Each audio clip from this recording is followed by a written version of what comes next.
However, with the initiative of Honorable Hema Malini ji, we met the Honorable Prime Minister. नमस्कार EPS 95 pension धारकों, आपका स्वागत है हमारे यूट्यूब चैनल टेक्निकल मोदी 2.0 में। EPS 95 पेंशन धारकों की पेंशन बढ़ोतरी के संबंध में जो कि छत्तीसगढ़ सरकार ने 2000 रुपये कर दी गई है, जिसमें कि EPS 95 पेंशन धारकों को 2000 रुपये की धनराशि प्रतिमाह के हिसाब से मिलेगी।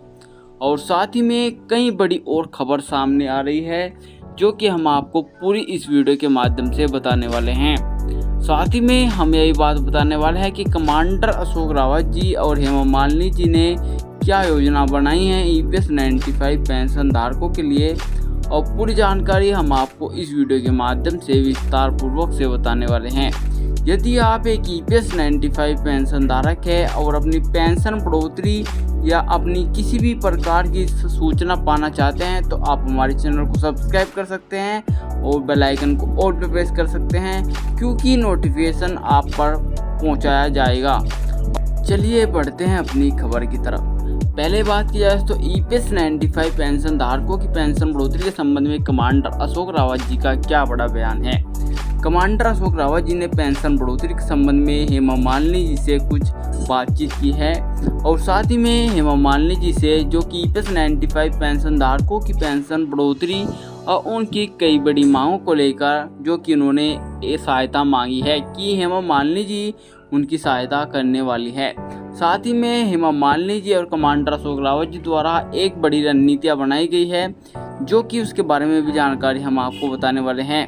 जो कि देखा जाए कमांडर अशोक रावत जी हेमा मालिनी जी के साथ फिर से प्रधानमंत्री जी से मिलने के लिए जाएंगे। जैसे कि आपको पता है कि प्रधानमंत्री नरेंद्र मोदी जी अभी G7 की बैठक के लिए इटली गए हुए थे और इटली से वापस जो कि हाल ही में आए हैं। और कमांडर अशोक रावत जी ने, जैसे कि आपने देखा भी होगा वीडियोस में, कि उन्होंने यह बात बताई है कि अब वह जो कि मिलने जाने वाले हैं हेमा मालिनी जी के साथ, और कुछ EPS 95 पेंशन धारक भी उनके साथ जाने वाले हैं।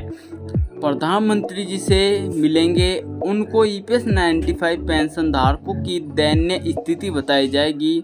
और उनको कुछ रिपोर्ट भी पेश की जाएगी। EPS 95 पेंशन धारकों को पेंशन जो कि उन्होंने अपनी सैलरी का एक बड़ा डिस्ट्रीब्यूट किया है, और फिर भी उनको पेंशन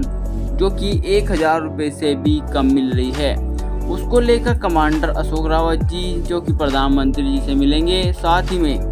अब यह भी बड़ी खबर निकल के आ रही है जो कि श्रम मंत्रालय में EPS 95 पेंशन धारकों की तरफ से कमांडर अशोक रावत जी ने जो प्रपोजल भेजा था, प्रपोजल पर श्रम मंत्रालय से बड़ा बयान जो आया है, यह बड़ा बयान आया है कि पेंशन धारकों का जो प्रपोजल है उसमें कई बड़ी समस्याएं आ रही है। जो कि चुनाव तक का जो बजट पेश किया गया था उसमें कोई भी पेंशन धारकों के लिए कोई भी बड़ा फैसला नहीं था, यानी कि पेंशन बजट पेश नहीं किया गया था।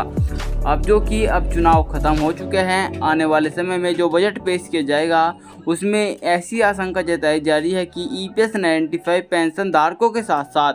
कई और पेंशन धारकों के लिए भी एक बड़ा आम बजट पेश किया जाएगा, जिसमें कि पेंशन धारकों को कई बड़ी खुशखबरी भी देखने को मिल सकती है। जैसे कि बात की जाए तो सैनिक पेंशन, विधवा पेंशन, वृद्धा पेंशन और विकलांग पेंशन, सभी पेंशन धारकों के साथ साथ ओल्ड पेंशन स्कीम को भी फिर से शुरू किया जा सकता है, जो कि सूत्रों अनुसार यह बड़ी सूचना हमको दी जा रही है। और कई और बड़ी जानकारी हम आपको देते रहेंगे, और आपको जानकारी कैसी लगी कमेंट बॉक्स में बताएं। मैं मिलता हूँ एक और ऐसी और बड़ी ताज़ी खबर के साथ, तब तक के लिए जय हिंद, जय भारत।